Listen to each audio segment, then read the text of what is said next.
Bitcoin is dead again, but it didn't die as many times in 2020 as it has in past years. In fact, it's now measured as the world's sixth largest currency. Not too shabby for being dead. Did Peter Schiff capitulate and buy Bitcoin? Is Starbucks deploying a blockchain network?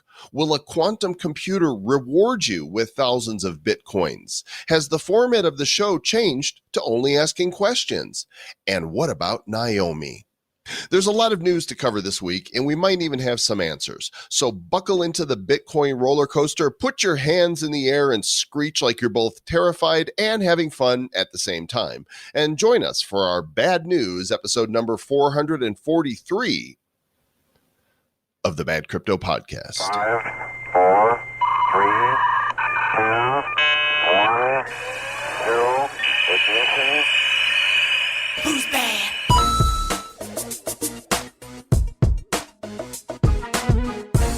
Wait, what about Naomi? Oh, I don't know. We don't know what's going to happen to her. You have to tune in next week to Days of Our Lives to find out. That was a cliffhanger. You started off with a cliffhanger. That's like a cliff beginner. Do you think somewhere in the world there's some dude named Clifford Hanger? I don't know. I mean, people name their kids all kinds of crazy stuff. Somewhere there's got to be a cliffhanger. I almost named my kid Al. He could have been Al Wright. Yeah. Well, your actual birth name was Beshore, right? It's true. So Al Beshore was an 80s hip hop artist. Yeah, I'll be sure. Yeah. I'll be sure. Welcome to the Bad Crypto Podcast. The Joel Comm here, the Travis Wright there. I don't know why I put the in front of our names, but there, we can just say T Joel Comm and T Travis Wright. I changed my Twitter handle to Real Travis Wright, so it's huge. Everybody knows who I am. We got a lot of great news for you this week. Interesting stuff happening in the crypto world. First, want to give a shout out to those of you who have emailed us this week at badcryptopodcast@gmail.com and forwarded us proof of your new eToro account. We will verify those accounts with eToro, and in about 2, sometimes 3 weeks, depends how quickly they get back to us, we will be rewarding you with $50 in Bitcoin. It's a no-brainer. Go to badco.in/eToro. If you're a U.S. resident, find out how you too can get $50 in Bitcoin from me and he. Very nice. And speaking of, you say YouTube? And YouTube. U2 U2 is a great band, but U2 is in my book one of the most overrated bands. You don't like them much? They were a great band. They had moments. They had a couple really great albums. Yeah, they had a couple great moments, but I feel like I remember when they came on the scene. I was a DJ at the University of Illinois, and I was in college, and U2 came on, and they were the thing, and everybody was going nuts. And I listened to it, and I'm like, I like their earlier albums. I like the one that had "It's a Beautiful Day, Don't Let It Get Away." That was like their best last song. I will add that to the playlist That's right now, good. Mr. Travis, right? Hey, anyway, there's some great stuff going on this Friday, right? That's actually for those of you that are tuning into the show in time for it. If you're listening, that's true. Before 5 p.m. Eastern time, we are debuting something new in the NFT space that we're really excited about. Yes, it's the NSN. It is the Nifty Shopping Network, where you can buy NFTs and chat with the artist who created them. We're doing a sort of a new variation of the Nifty Show where we're bringing on artists. They're going to talk about their art, and they're going to sell some unique originals live on the show.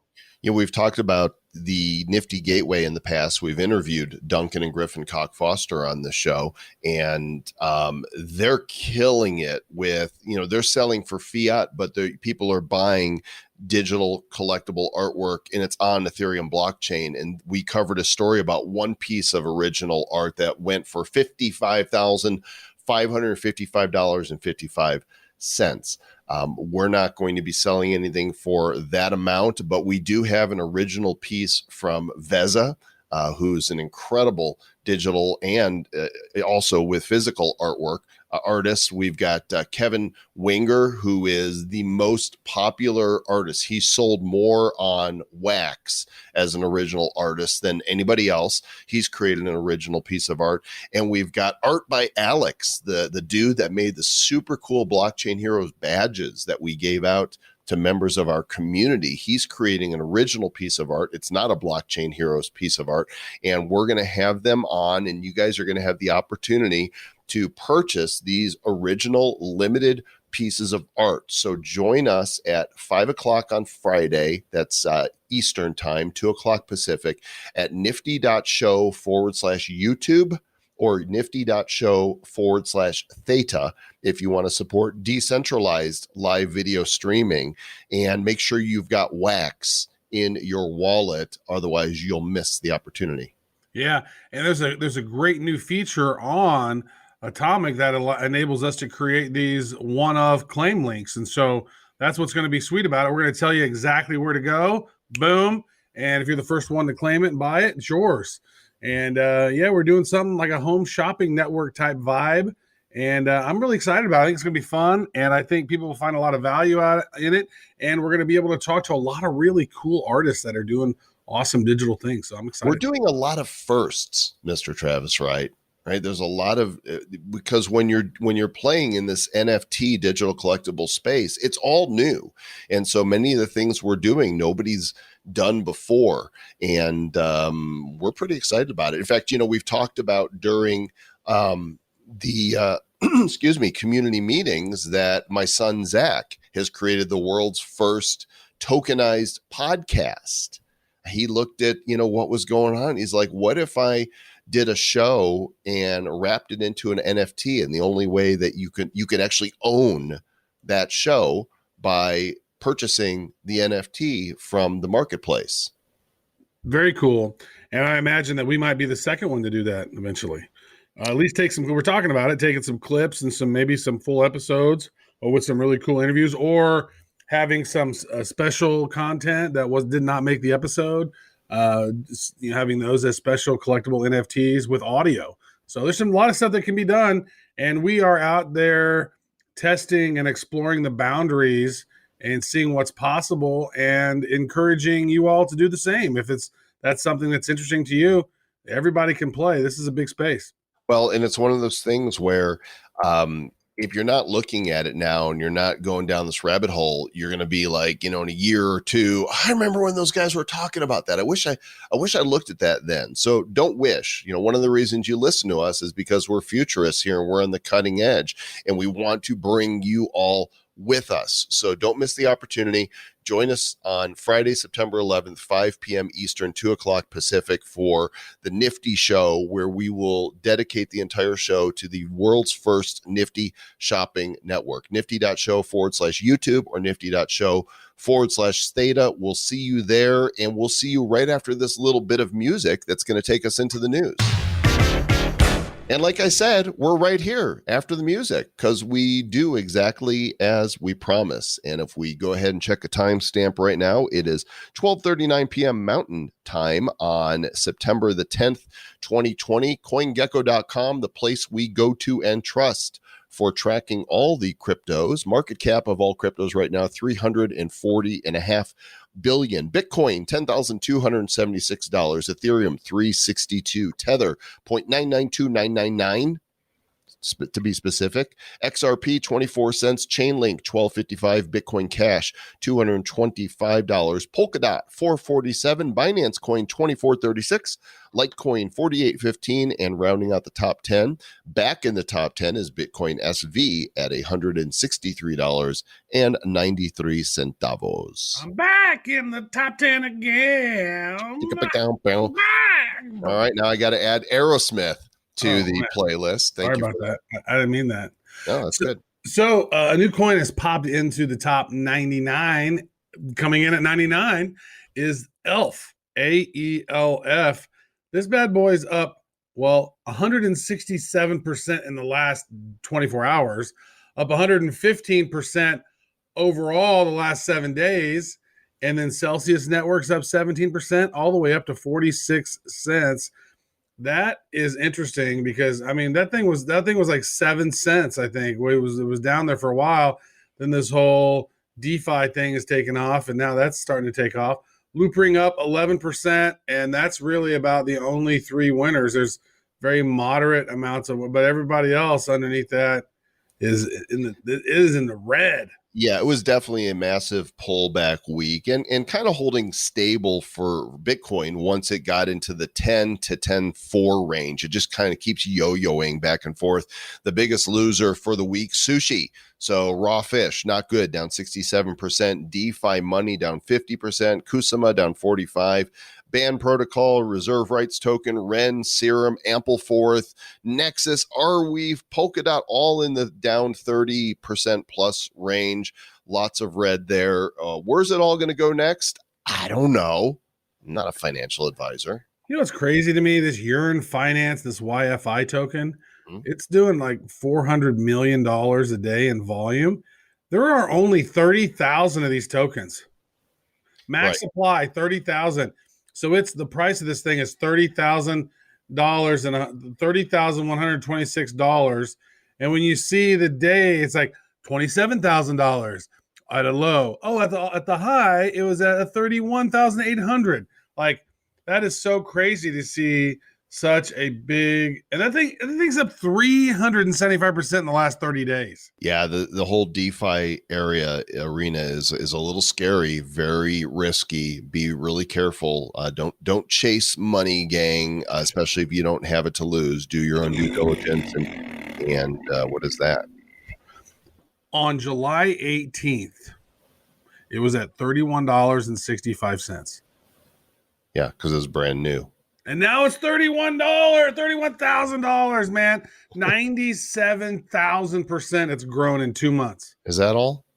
Yeah, so it made some people. I was hodling mine. It's shit coins, man. What the hell? Made some people very, very wealthy. And we've not seen the last of the DeFi craze. There's going to be other coins that come out of nowhere. And so if you guys know what they are, let us know. Write us at badcryptopodcast@gmail.com. I mean, I'll buy a coin for $37 if it might go to 33,000. Yeah. You know, I think what's interesting about this is that we're seeing a lot of Ethereum-based decentralized finance projects. What about when they start popping up on other platforms? Like, I mean, there might already be some that I don't know about, but EOS will probably end up having some. Wax will probably have some. You know, there'll be other ones that are out there. Stellar might have some as well. So I think more of these other blockchains will start doing some DeFi as well. But what do we know? We're just the DeFi doofy. We are the DeFi dimwits. We got upgraded after our conversation. Well, maybe you're a dimwit. I'm probably still a dipshit. I'm the DeFi dipshit. I'm the DeFi dimwit. Our friends at Cointelegraph are the ones we go to for the latest news, being the most widely read crypto publication in the world, at least in English. I don't know if there's any in other languages that are more widely read, but I wouldn't read those because I don't read other languages. And the story's a few days old, but it's really relevant right now. Willy Woo, who's an on-chain analyst that we've referenced on the show. Willy Woo. Oh, Willy Woo who? Willy Woo says that even though Bitcoin declined below 10,000 for 3 days in a row, that's a short-term trend, and the midterm bullishness is intact, and they're expecting a recovery. There's a lot of indicators that people are hodling. There's more active addresses. There's more network activity. There's a lot of things that are happening that looks like it might not be the bottom, but we've got now 557,370 unique addresses being used. And so, and the futures CME gap is at 96.50, and that's going to close. I guess, does it close over the weekend? I think it closes this weekend. And so they're expecting that after that happens, we will see more upwards action. Yeah, you know, because what happened? It hit right at 12,000, then almost immediately it went boop, it dropped down, and then it did go below 10,000 for, they said, 3 days. And You know what? That's one of those things you're looking at and you're like, all right, well, crypto goes up, crypto goes down. If you've been in it now as long as we have, it's just almost like, oh, it's under 10. Okay, that's the way it goes. What are you going to do? And, it is sad when you have like some of the other bags you're holding and you're looking at those like, no, stop going down Bitcoin because now my other coins are going down too. And I would like you to stop that. I'm so unfazed now after 3.5 years of this, Trev, the ups and downs. I see, it dropped Bitcoin, dropped $1,000. I'm like, oh, there it goes again. Yeah. Right. As long as it doesn't go down to like 3,000, I think then I'll freak out. Well, but we've been there. We experienced that. And I freaked out and I'm shitting myself. I was like, worse stuff has happened to me in my life, and it's only money. I don't know where everybody else is at in their life. I can't retire, but I've seen money come and go so many times. And I go, how would my lifestyle actually change? What would I be doing if all of a sudden I was incredibly wealthy? I wouldn't buy a big house. I've had a big house before. I now live in a 2-bedroom apartment and I love it. I wouldn't buy a fancy car. I own a Mustang that's paid for now 6 years and I hardly drive it. I already get to travel when traveling was a thing. I don't need more gadgets. I'm like, what would you can give more to those that are in need. But if you're already covering your lifestyle, then a lot of extra money it's not really life changing. Like, what would you do different? Me? Yeah. I'd probably have like a 7 or 8 woman harem. So you'd pay for it. You'd basically get prostitutes. Is that what you're saying? No, they wouldn't. They would love me for my money. Oh, well, it's a good thing we love you for you, Travis. That's good. I would become the next Hugh Hefner. I love seeing this. Peter Schiff did a tweet on September 7th. Of course, Peter Schiff is the gold bug who's been very much against Bitcoin. He did a poll on Twitter. He said, against my advice, my son, Spencer Schiff, just bought even more Bitcoin. Whose advice do you want to follow? A 57-year-old experienced investor business owner who's been an investment professional for over 30 years, or an 18-year-old college freshman who's never even had a job? 82,906 votes, and he put the two choices were experienced professional and the kid. The kid got 81.3% of the vote. Right. Well, here's the thing, Mr. Spencer Schiff. I got to say congratulations to you. But here's the deal. Whenever Peter Schiff dies, Spencer Schiff's probably going to get some of that gold. Well, guess what? Peter Schiff doesn't have any Bitcoin, so why not hedge your bets? So this is funny. If you go to Peter's tweet, Peter McCormick then trolled him and he did a poll. Whose advice do you want to follow? A fetus, random picking monkey, Richard Hart's soul, or 57-year-old Schiff? And random picking monkey won with 60.9%. Oh, that's beautiful. I'll put this in the show notes so you guys can see, because this is hilarious. McCormick is a great troll. How far down did you have to go to see that? That's the first response to. I don't see it on there. Yeah, I see some other people that I'm following. I do see Adam Back. He said, "LOL, the kid seems to be winning. Across the next 20 years, just demographics will reallocate. Gold is better than Bitcoin, but I think gold is a useful hedge. Just late stage versus Bitcoin as digital gold, still low on its adoption S curve." Pretty interesting stuff. You can see the link to the tweet, the story, and everything we're going to reference in this show in the show notes at badco.in/443. Badco, in case you're wondering what we're actually saying, BADCO.in. It spells Badcoin. That's our short URL thingamajigger, and you could always put / and an episode number after it. It'll take you directly to that show because we're so fancy. That is very fancy. Yeah. What do we got up next, Mr. Travis Wright? Well, I'm looking at I'm down a Peter McCormick rabbit hole over here. What do you see? I was just going down on some different stuff. He said he had a tweet about how he gets the best fan mail, and somebody was telling him to eat a dick and stuff. It was pretty funny. So up in the news, here it is. No, a quantum computer won't instantly reward you with 69,000 Bitcoins yet.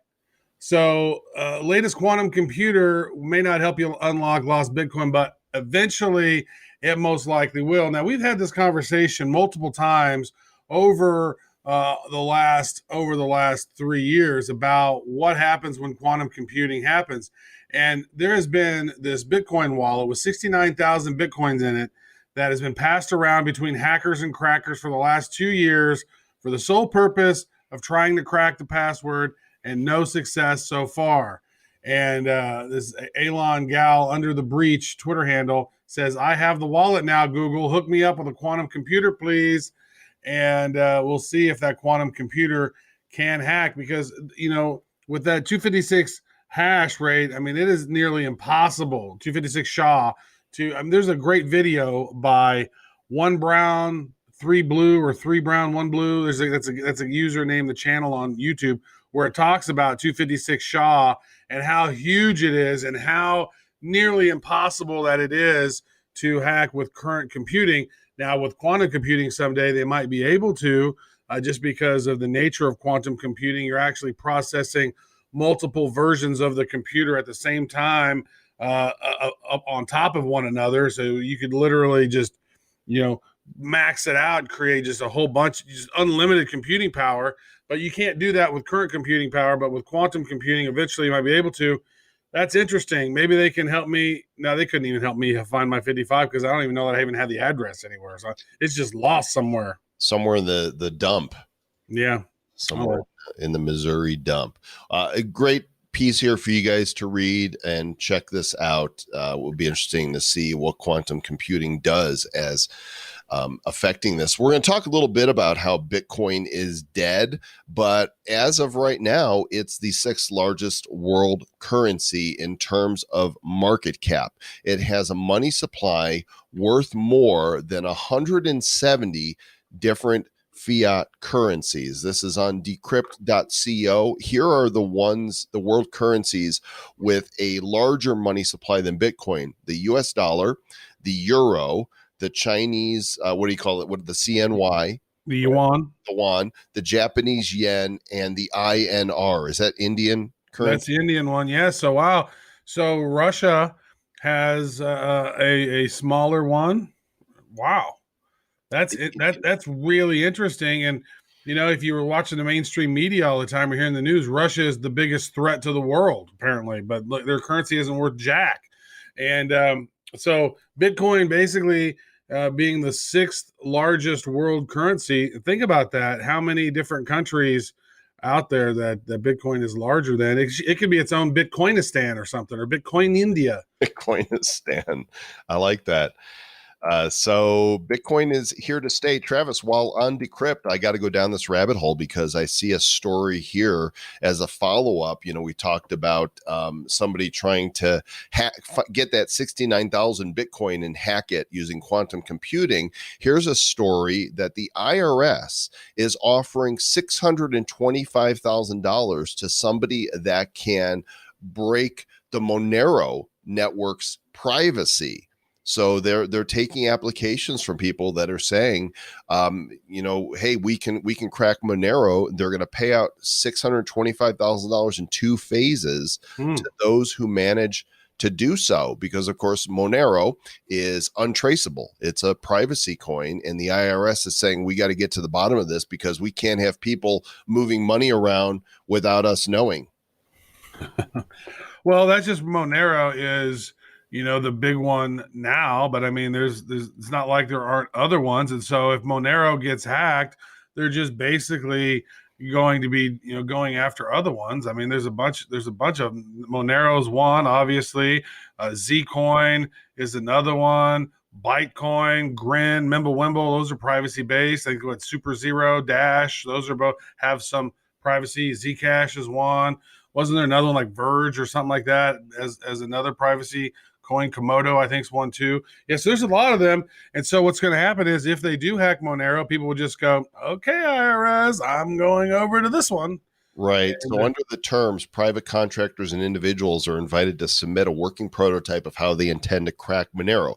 These could range from a system that provides identifying information of a Monero wallet user to the exact time, date, and amount for a specific transaction on the network to even more sophisticated tools that can statistically predict when a certain address is likely to make a transaction. So if you want to apply, you have until September 16th to propose how you intend to crack Monero. Don't crack Monero. I don't think it's likely that anybody's going to succeed with it. I really don't. But what do I know? Wishful thinking. It just shows how centralized powers want to centralize and control. Right? It's like they just can't stand something not being within their control. Oh, they can't track it. You can't have sovereign privacy and control your own financial, wealth. Wow, without the IRS breathing down you and knowing every little thing. See, that is why centralized and the centralizers are going to be defunct eventually. I think it's either they're going to take over completely and we're going to be in this crazy authoritarian dystopia where we're like China and we can't do anything, and if we say the wrong thing, they're going to lower our social credit score so we can't get on airplanes like they do in China, and block information they don't want you to see on certain social media and search engines. That's already happening. And so it's like we really got to fight back in a lot of ways to decentralize as many things as possible, because I really think it's the only way to have true freedom coming forth with all this technology in the hands of the centralizers. And they love power. They love control. They love to squeeze as much power and control as much as they can. And it always seems to hurt the little guy. And so it's nice to have some decentralized solutions to help the little guy. Some would say the centralizers are blockchain villains. Some would say that. Some would say that. Some might say. Speaking of centralizers, MasterCard is in the news again as they release a platform to enable central banks to test digital currencies. Let's figure out how this stuff can work in real life. So their virtual testing environment simulates issuance, distribution, and exchange of central bank digital currencies between banks and financial service providers, as well as end consumers purchasing everyday goods and services. Mm-hmm. Yeah, so remember Microsoft was one of the, MasterCard was one of the founding members of Facebook's Libra Association. And that maybe was a catalyst for them to getting central banks to start looking at digital currencies seriously. Now, Facebook, they came out and they went to Congress, and Congress asked them a bunch of questions about it. And then they ended up they're not doing what they were going to do, but they're still doing something, but we still don't know what they're doing. It's not been released yet. But it just showed central banks that, wow, we probably better get on this digital currency thing before the Moneros take it all. Excuse me, good sir. I hit the cough button and then proceeded to cough after I uncoughed the cough button. So the cough got in there. That's great. Cough, cough. What's happening here with the stock to flow model? There's a guy named Plan B, and he is the guy behind the stock to flow Bitcoin value charts. He says it's about to get very interesting. Yeah. So Plan B, I think he's on one of the. He's on Twitter, but I think he was also on. There's another big trading platform, TradingView. I think, and he comes out there and he does certain things on TradingView. But he's been mapping the stock to flow, the S2F model, and has tracked Bitcoin activity in line with halving events and finding rising prices following other various different events, and the Bitcoin's inflation and the mining rates and all this other stuff. And his model, I don't fully understand his model, but his model predicts that Bitcoin will hit near $288,000 per coin by the time the next halving arrives. And what he's saying is that we're 4 months after the halving right now, and we're about to see some really big things. We are now seeing pull from clients, from people that go to Fidelity and they ask for Bitcoin in their pension fund. There's a lot of stuff going on. So he's predicting that the ish might be hitting the fan in a good way. All right. I guess we'll wait and see what happens. This not a blockchain publication. Restauranttechnologynews.com has a story here. I think this is the first time we've ever referenced this publication on the show. The headline is Starbucks deployment of a blockchain network may show restaurants the way to future revenue growth. And so they're using blockchain exactly how? Well, I mean, not just for coffee, but think of every ingredient or item on display whose price could be enhanced through more granular traceability.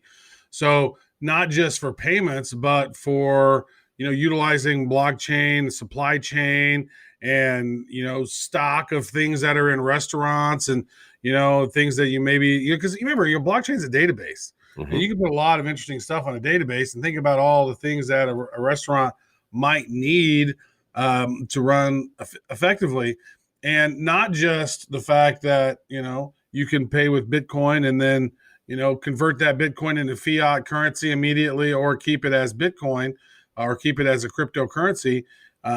It's definitely interesting, and there's a lot of ways. So if you think about it, in the coffee bean traceability and product transparency, like these beans came from Colombia. Oh wait, that's cocaine. Don't take those beans. That coffee is really going to make it. It's really going to make you get up in the morning, have some cocaine coffee. We got the wrong beans, but yeah. So to be able to trace exactly where your coffee came from, that's going to be really good for people who are like environmentalists and they want to know every little thing, and some of the social justice warriors out there to ensure that they're from seed to cup. They know everything about it. So that'll be fun for some of those folks. But I think overall, it's going to make businesses more profitable and be able to manage their inventory more effectively.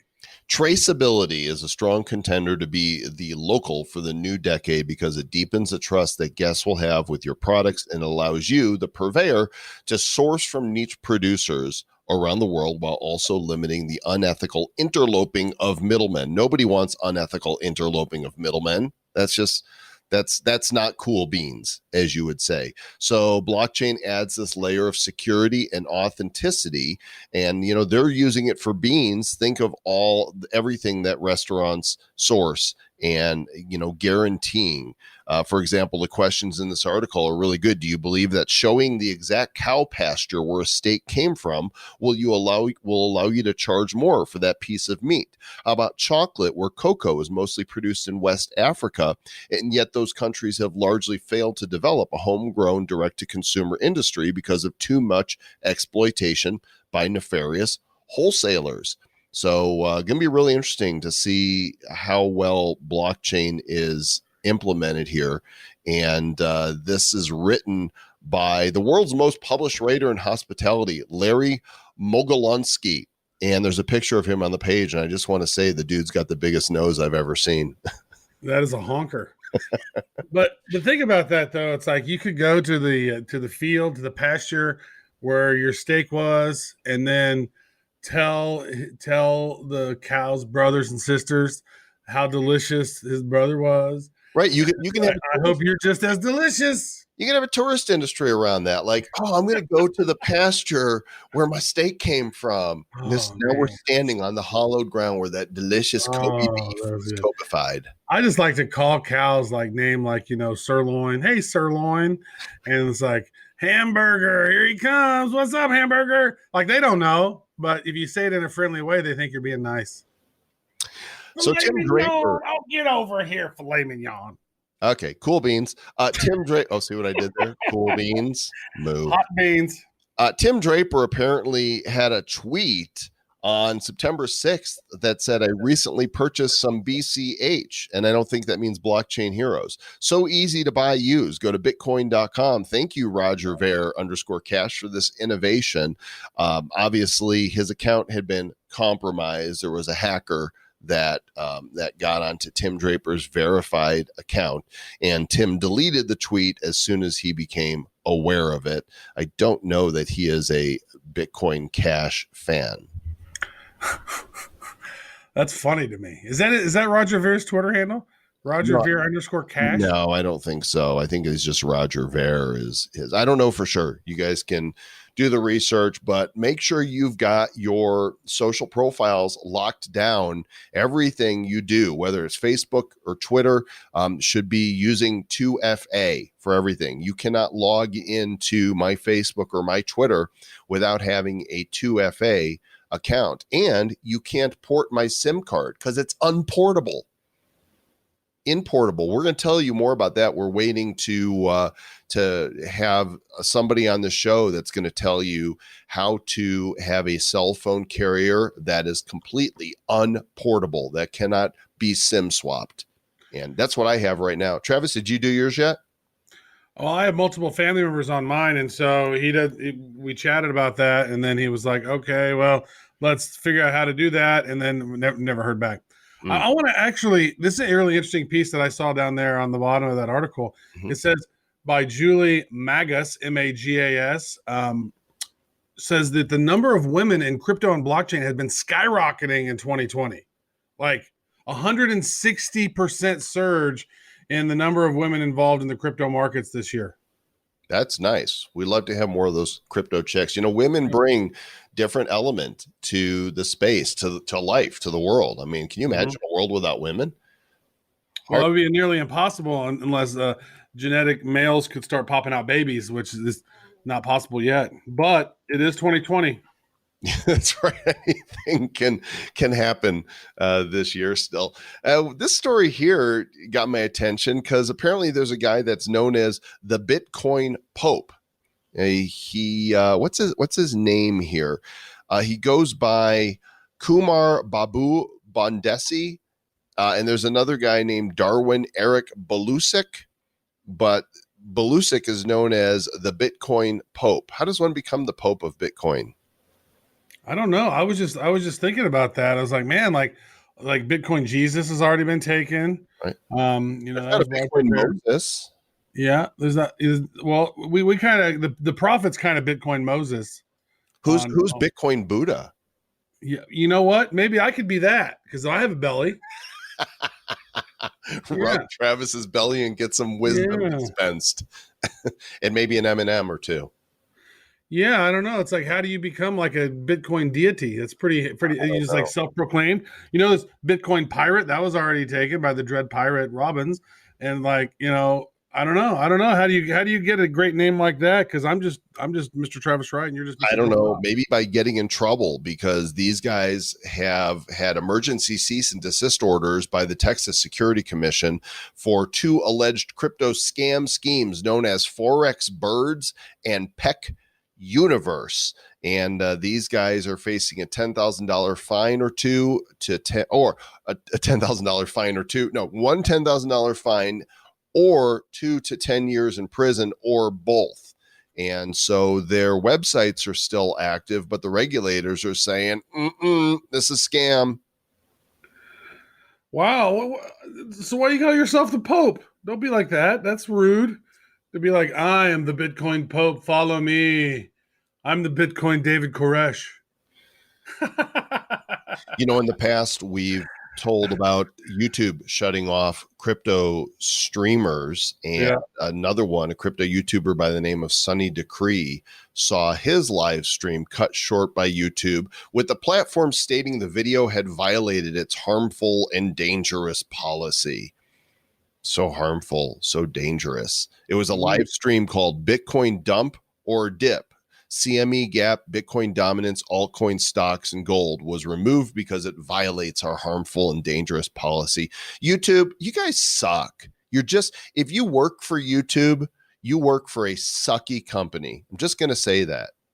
You know, I think that the CEO should have been fired long ago, except I believe she was one of the original people who helped Larry and Sergey get going. And so she's sort of immune.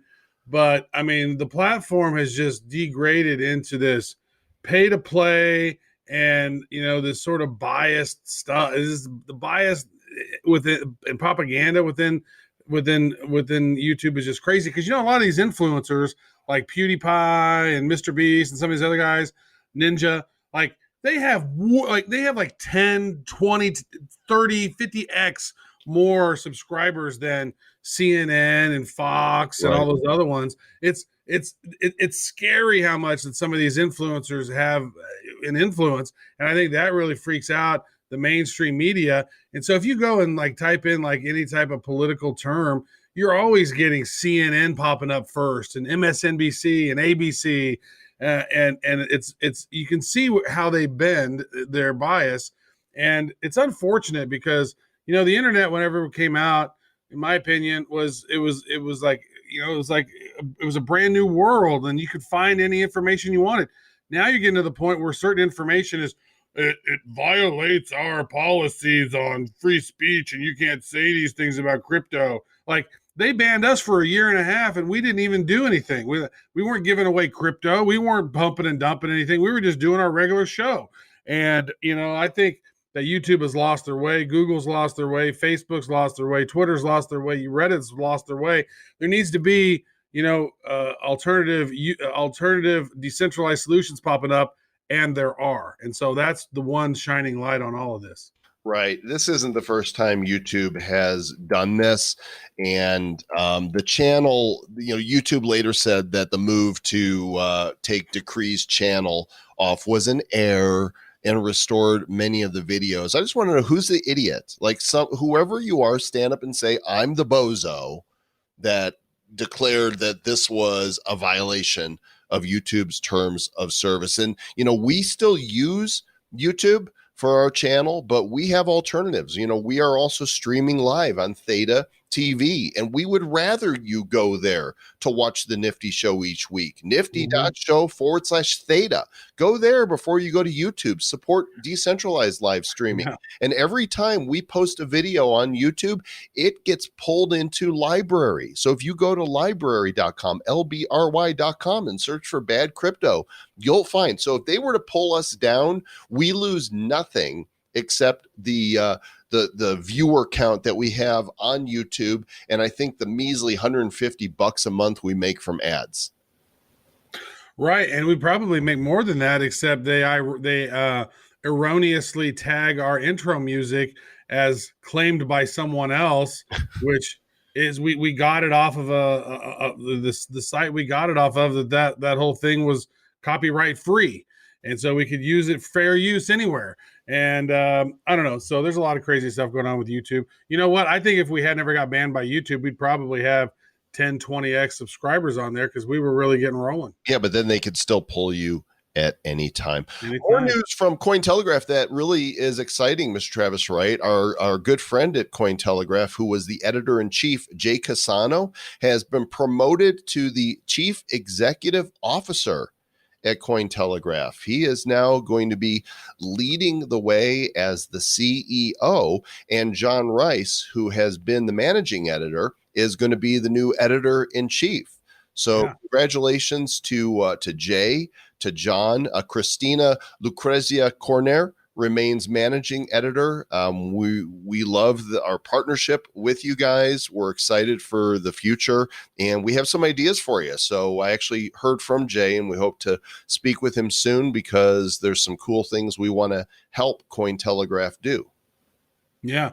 And you know what? We've worked with most every one of those folks, and great people, very insightful, very smart. And we've met with Jay in person, I believe more than once. And, that was awesome. Chat with him. We right after he took the job, and then here he is killing it. And congratulations, CEO of Cointelegraph. That's beautiful. That's a rapid ascent. That is. That'll look good on LinkedIn for his next job. Right. Well, hopefully there won't have to be a next job. He can stay at Cointelegraph for a while and do some cool things. That's true.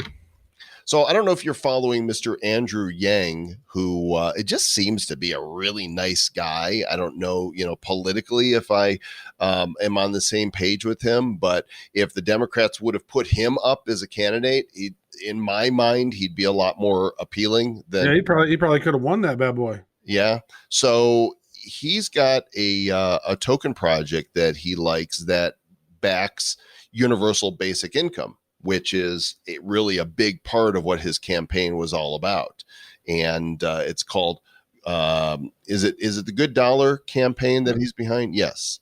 Well, he's behind that one. Well, the Good Dollar one, that was eToro. Yeah. Yeah. So he sees that as a way to support UBI, where everybody gets some money. We think Badcoin is a good way to support UBI because anybody can mine it. Mm-hmm. Which, by the way, the Badcoin community, Mr. Travis Wright, has really picked up. There's a lot of people in our Telegram now, and there's people that are learning how to mine Badcoin with Raspberry Pis and Nice. setting up their own little mining farms. I think it's pretty cool.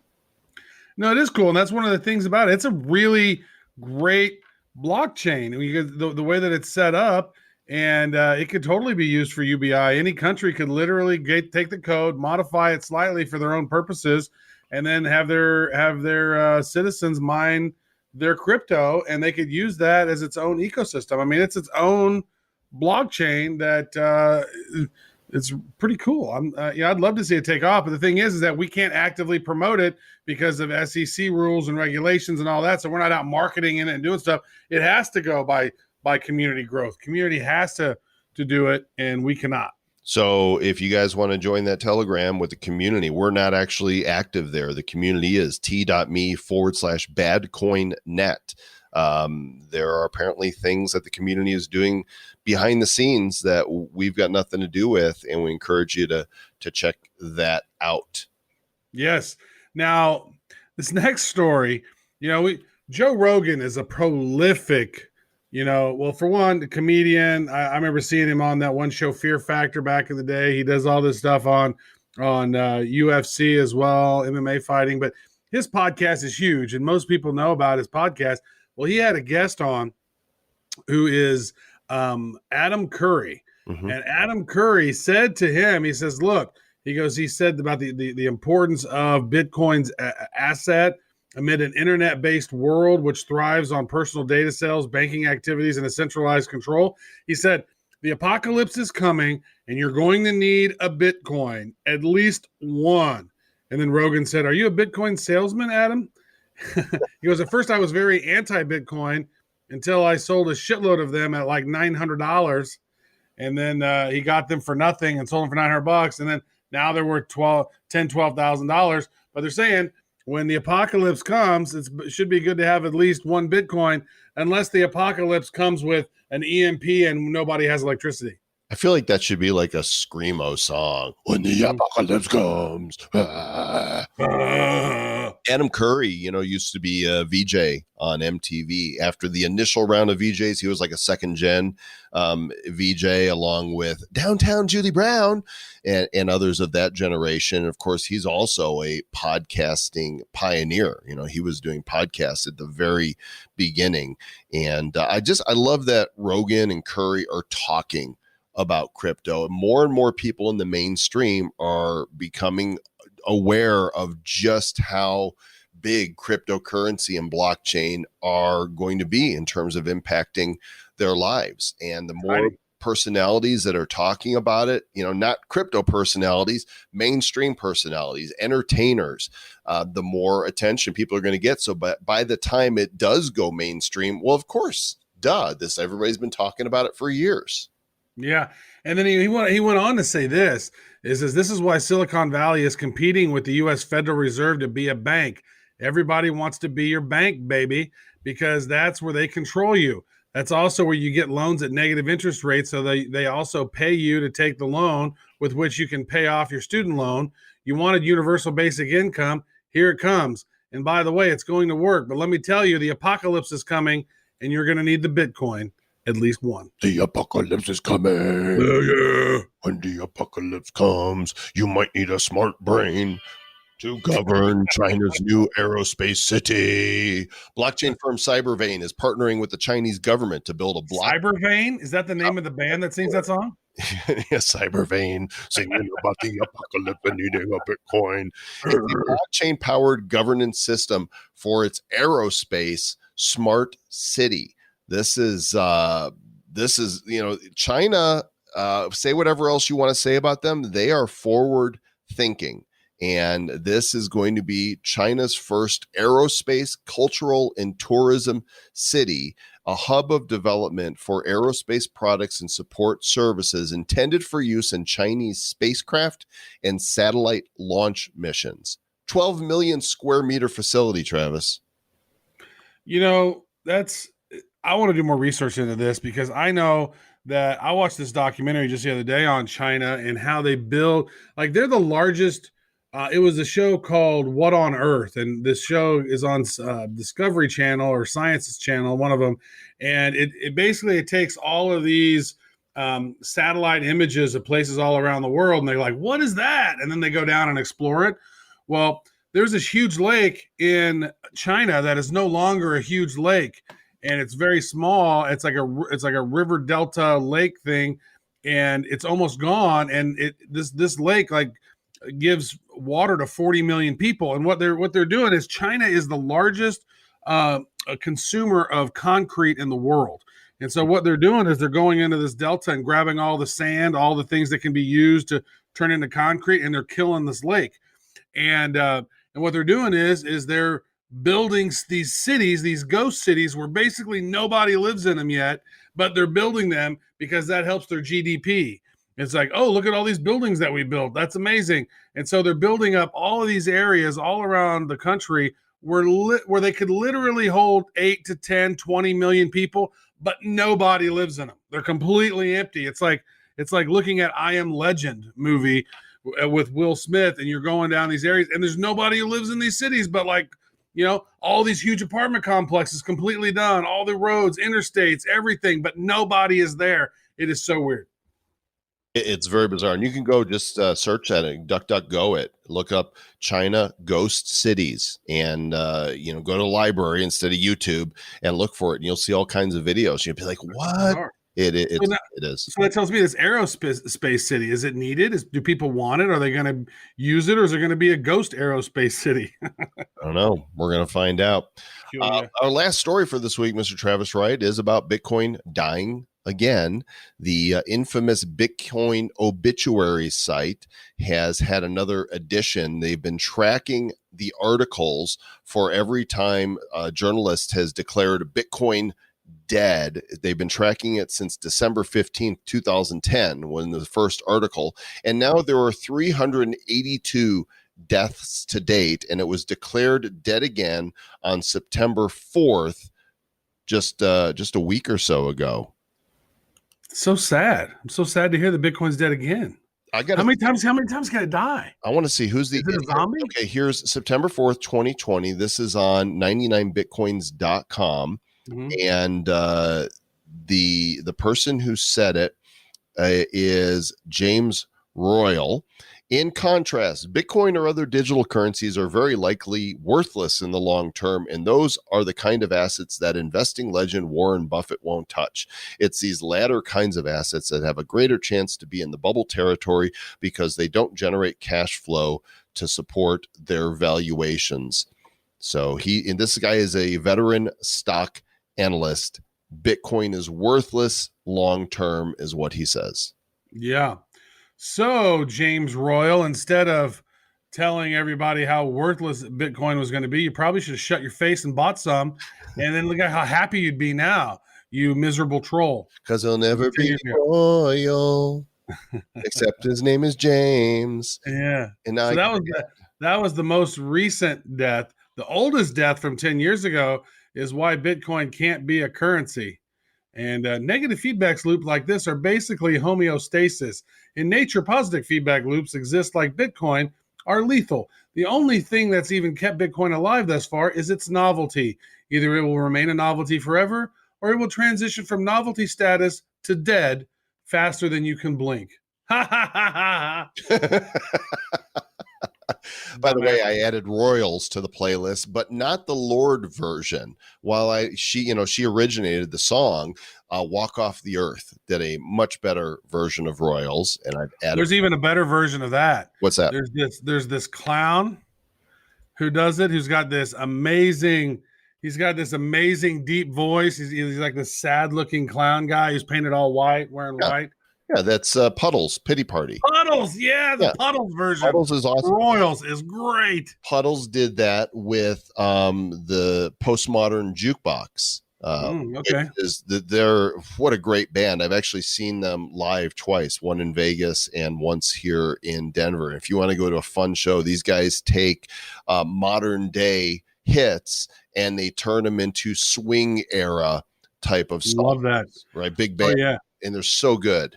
That's great. You ever heard the guy Richard Head? No. Which is a hilarious name. Richard Head, he does all these lounge songs. And so it's like, all new songs done lounge style. New songs done lounge style. Richard Head is hilarious. You can go to the head of the class. And you can also go to the head of the class if you have been one of our listeners to check out MobiPay at mobipay.io. We need to get with Brandon and find out exactly when they're rolling out the new mobile wallet, but very soon. I have a chat with him on WhatsApp. He is back to back with meetings, and they're doing some really good. They're getting close, real close. What can, based on those conversations, what can you tell us? Because I can tell you that the new UI and UX on this thing looks spectacular. I've seen he walked me through the presentation, and they're getting a lot closer. Also, he's working with Jeff Kredakis and over there at Cryptocurrency Investing Group or whatever. He's got Trust Swap's doing an IEO. They do IEOs over there. So MobiPay was approved for that as well. So they're in for like 1.2 million or something. And so they basically closed their funding round, and they're ready to start rock and rolling. Brandon Bergeson, MobiPay, IEIEO. Very nice. MobiPay.io, sponsor of the show. Go check them out. We are hoping to see big things from them. And again, we hope to see you guys at the Nifty Shopping Network debut Friday, 5 o'clock at nifty.show/YouTube, or preferably nifty.show/theta. Check out some original artwork. Come with your wax stacked in your wallet, because these pieces are going to go fast. Wait till you see the artwork that has been created by these incredibly talented artists specifically for this sale. And once they're gone, they're gone. That's it. That's it. Yeah. Anything else, Mr. Travis Wright? No, I really got to go to the bathroom. I've drank way too much tea so far today. So if we could go ahead and end this podcast show right now, it'd be really great. Say that.